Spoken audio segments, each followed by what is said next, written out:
This is the University of Saskatchewan. Nestled within USask is VIDO, the Vaccine and Infectious Disease Organization, a global leader in infectious disease research and vaccine development. Researchers here study a range of diseases that impact not just humans, but also animals.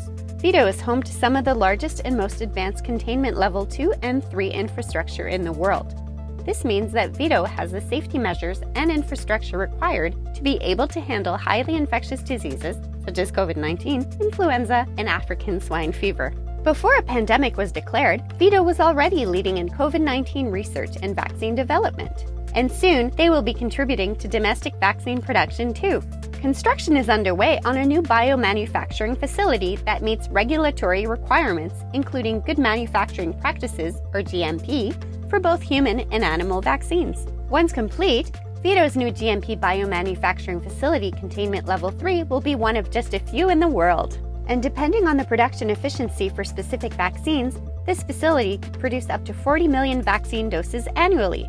This is just one of the projects the Government of Canada is supporting as we work to keep Canadians safe and build back better.